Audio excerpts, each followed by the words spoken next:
Listeners, things are starting to get tricky. But before we start, thanks for coming back for episode 3. Leave a review, give it a share, and you know the drill. Now let's get to it. The Midnight Snack is your classic food truck setup. Red neon lights, tin walls with a light box for today's specials. Stanley and Dexter's body was found, and here we are, trying to get to the bottom of these suspicious circumstances. Circumstances that in any other time, in any other place would seem less ominous than in this baking competition, and with these contestants.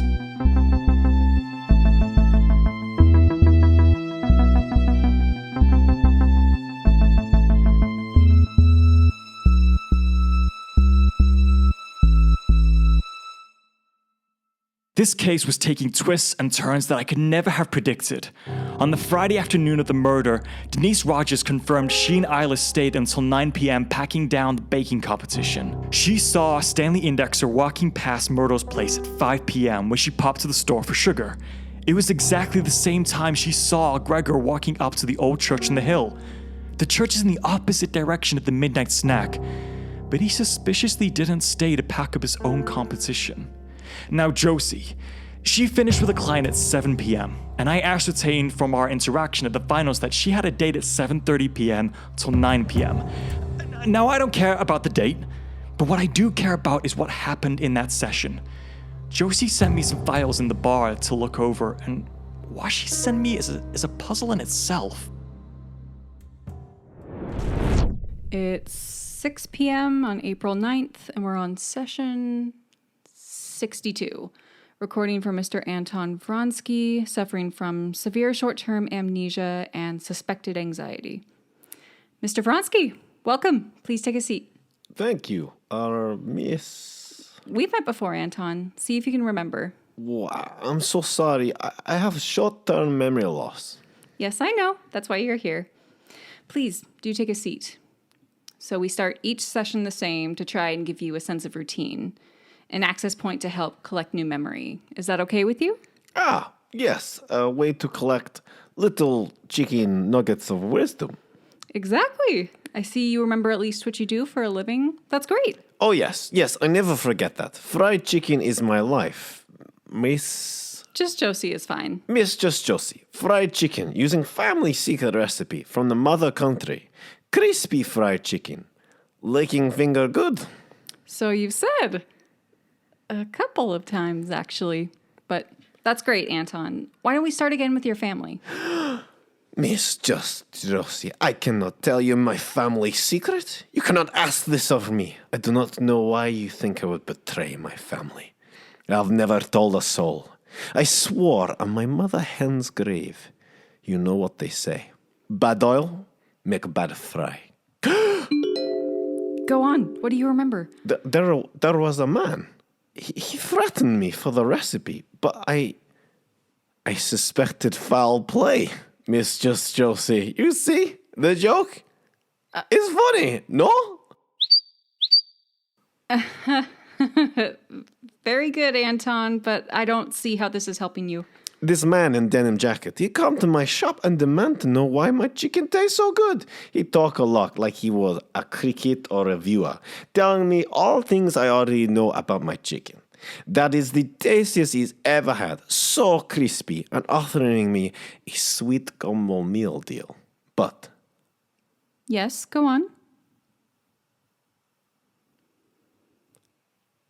Are you feeling peckish, Miss... The man, Anton, do you remember him? Sorry, Miss Lady, have we met? Yes, Anton, we have. I'm your therapist. Therapist? Oh, I'm sorry. I have short-term memory loss. Have you ever been to my shop feeling peckish?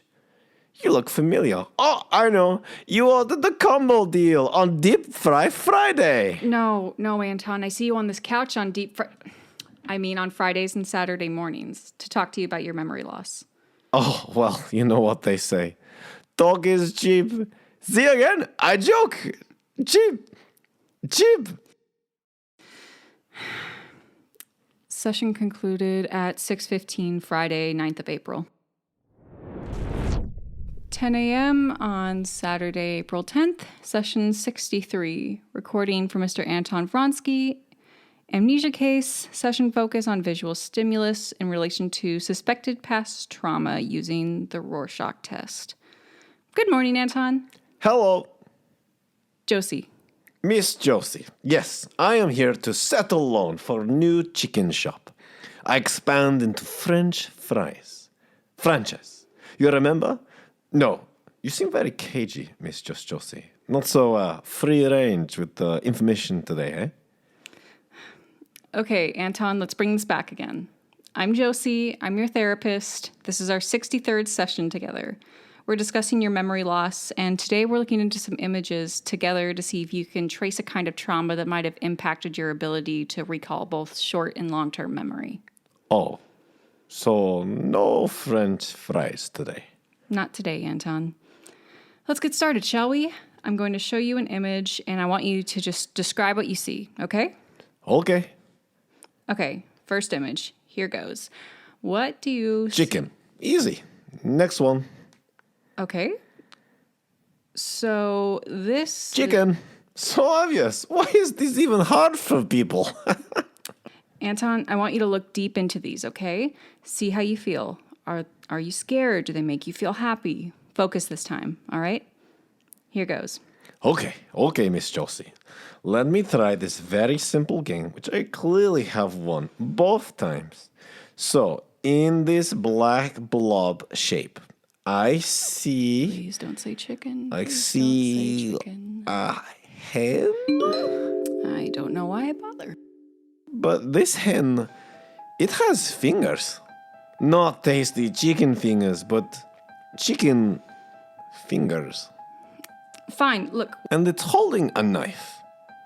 It's holding a knife in its chicken fingers, and it's standing on the top of a chicken run and laughing? Because at bottom of run is another chicken, but that one is roasted like a rotisserie style, on plate, with ketchup, which is wrong in many ways, because you put gravy with roast chicken. Everyone knows this. And the real chicken is squawking and squawking and waving this knife around. And then it starts carving up the roasted chicken. And there's more ketchup. And I can't see where it comes from because suddenly there's turtles all over the floor swimming in the ketchup.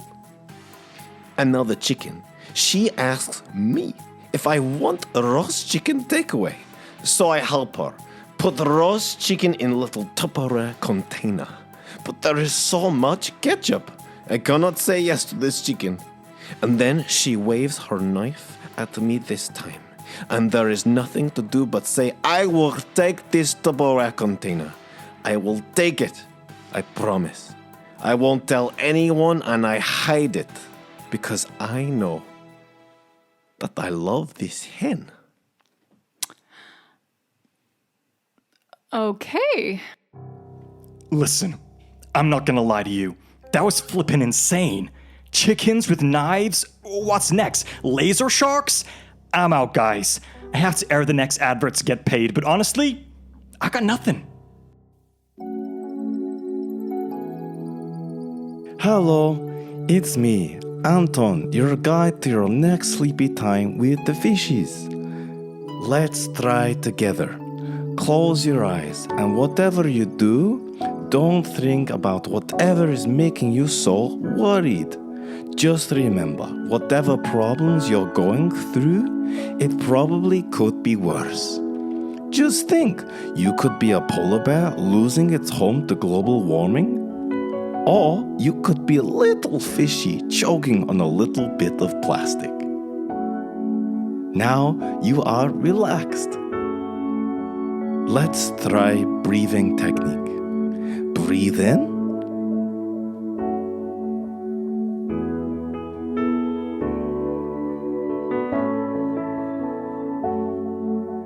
After 1 minute of holding in, you should feel more drowsy. Let yourself fall asleep. For more relaxation help, check Miss Just Josie's Brain Spot app. I could see all the pieces starting to connect, but there was still so much missing. Denise, Isla, Josie, and Anton's alibis all checked out. leaving Gregor and Myrtle. Are you still recording or you want something to eat? Mom! Red means record! But yeah, what have we got? We've got pie! I'll come up.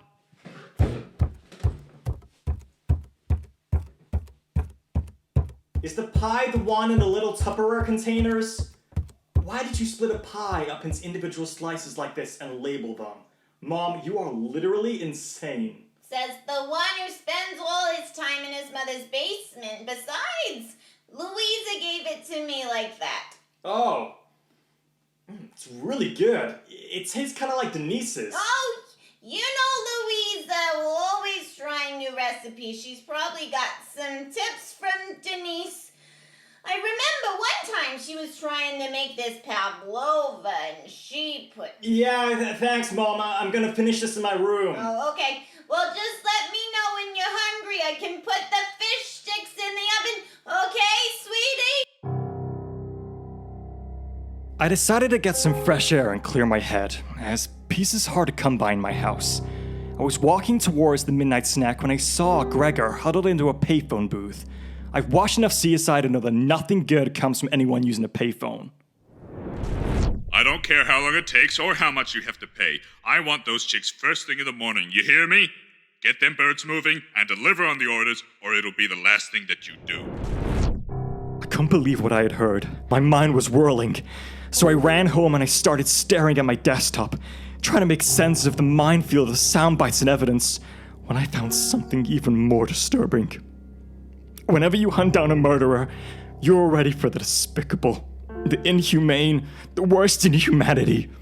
But what I managed to stumble on that day truly shocked me to my core.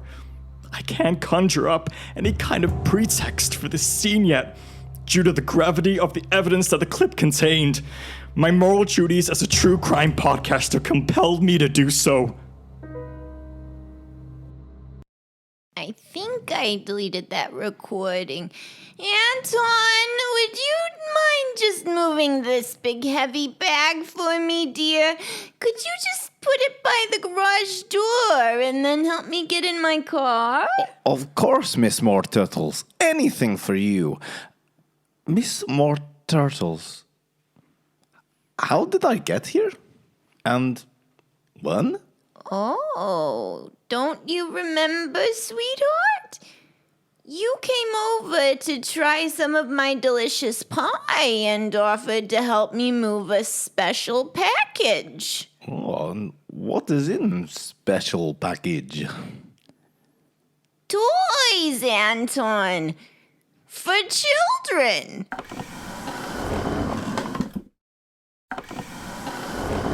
Wow, Miss More Turtles, these are very, very heavy toys for children. But it's very kind of you to make big deal for children. Oh, Anton, you're sweeter than a honey pie on Christmas Day. That's very kind of you to say. Well, you know, I always say you gotta do your part for the community. You know, Anton, I never noticed what big arms you have. Oh, these chicken wings? Yes, thank you. They are arms. You know, you have beautiful eyes, Miss More Turtles. Oh, Anton, please. Come on. You know, you remind me of my mother. Country. You are strong, like a people's republic, independent and beautiful. Well, dip my biscuits in gravy. That's so sweet of you to say. Where did you say you were from again? I don't know, actually. I cannot remember. I think Canada. Oh, how exotic. Well, honey, you must be so tired from moving that big old heavy thing. No, Miss More Turtles. I am tired of being alone. Well, what is a handsome man like you doing alone? I do not know. I've been waiting for my order for a very long time. That's enough of that. The rest of this clip is not pertinent to the investigation. This meant Denise was right. Anton was the man she saw at the house the day of the murder. And from the sounds of it, there was something else on the nose. Luckily, one of our sponsors has that sorted. Have you ever stared out into the bleak nothingness of existence? Wondered if there's a natural deodorant that can stand the stench of humanity? A scent that seems to caress your underarms like velvet, leaving something left of the crummy wage you find yourself in? Anything to stop the sweat from the stinking humidity of this lousy town? Then a Renegade deodorant subscription is for you. Order today, and don't sweat the small stuff, kid.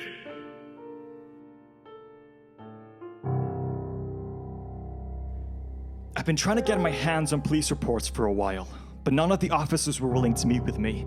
But the conversation I overheard from Gregor at least got me through the door, and as unsettling as it was, I was at least sitting in the station trying to get the attention of the head detective, when Officer McLeod walked by and said he'd take my statement. Thank you for meeting with me, officer. Call me Kev the cop. It's no trouble, mate. I'm always looking for stuff to do. Chief has me on desk duty. All I did was get in a little tiny squad car accident and boom. Paperwork for a week. I don't know what the big deal is. He sort of had it out for me since I was... Never mind. Well, it's about Gregor. I think he might be involved in the murder case. I see. Look, kid, there's not a whole lot we know. Apart from he was found at the midnight snack. But he likely wasn't killed there. Not enough blood at the scene for a stabbing. A stabbing? Was that his cause of death? Yeah, I'd say so. No murder happened at the scene, though. He also had some bruising. Looks like he was knocked around a little before he carked it. Do you have a theory on who did it, or why? Nothing official yet, but if you ask me, his chakra was giving off some bad vibes when he swung by my aerial yoga class last week. Right. I'll keep that in mind. Anything else you can tell me? Well, let's see. The time of death was somewhere between 6 and 7 p.m. according to the ME. We did find some evidence on the body. Things like pie crust. Well, actually, he was covered in pie, so that makes sense. Some bread-like substance. Probably from a fast food joint, not like Macca's, but a classier place, you know? Then there was the coffee stain, some animal hairs, dirt, this new iPhone with a nice camera. Oh, I've got one of those too, although mine's bigger. I just upgraded and the internal processor is great. Yeah, look at that. You've even got the same phone case.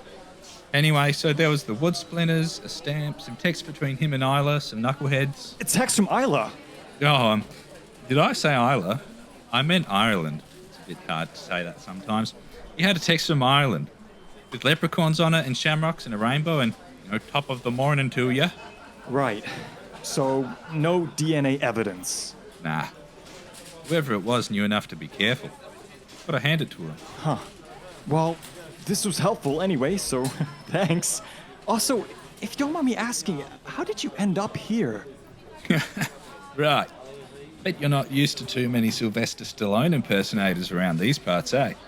It's a kind of funny story, though. See, 2 years ago... Officer McLeod, what are you doing? Oh, hi, Chief. I'm just taking this kid's statement. It better not be about that open case we have going. If I catch you shooting off your mouth again, giving away evidence, you can bet I won't stop at just finding your koala backside. Oh, yes, sir. Yes, sir. Sorry, sir. I understand. And you, get. I don't want to see you in my station again. No problem, sir. Sorry, sir. Hey, don't forget your phone, kid. Oh, right, thanks. Oh, and good luck with your podcast, mate. I cannot believe how many times.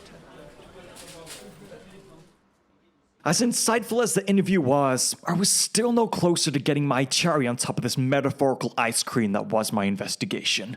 Several questions were still left unanswered. What did Gregor mean by getting his chicks? Was Anton and my mom flirting as revolting to you as it was to me? And was Isla hiding something about her relationship with Stanley?